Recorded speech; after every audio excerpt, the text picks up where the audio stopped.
It does challenge me remaining a landlord in Philadelphia.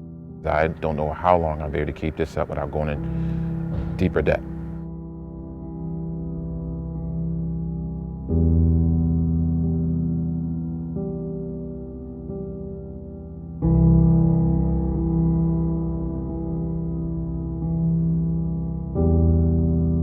I'd reached out to the customer to see if any type of arrangements that we can make to continue the relationship, and communication just simply broke down.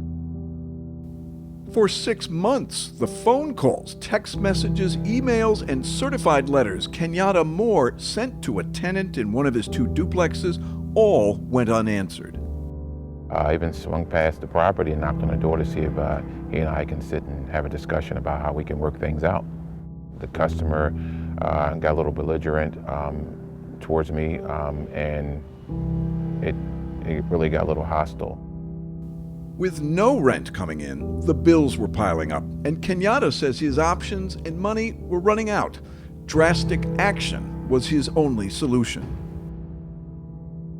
Eviction was not high priority for me. It was kind of like that's the last thing that I had to do to try to, regain possession of my property.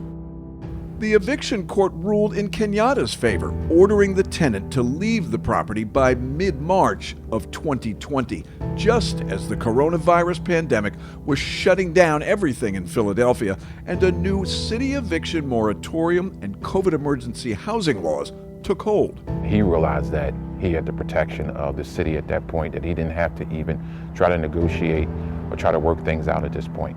He was going to take full advantage of this opportunity. I was just in a state of shock. I couldn't believe it.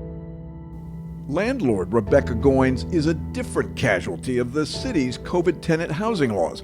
5 months into the pandemic, the lease was up for a tenant renting her house and she needed her property back.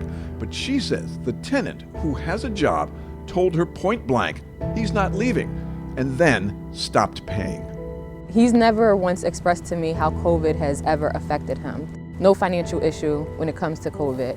He has paid his rent through his entire tenancy. He's just using COVID's lockout moratoriums to his advantage to say, I don't have to leave because we're in a pandemic.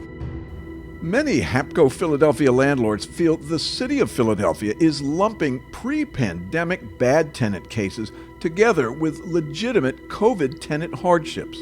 Someone needs to be able to filter through them and say, is this actually a COVID case? Where's your proof that this has to do with COVID?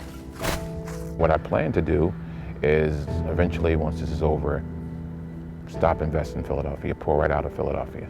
Sell everything. Sell everything, liquidate all the properties I have in Philadelphia. For Rebecca Goins, there's another layer of crisis. She has to move back into her house by the end of the year. The same house her tenant won't leave.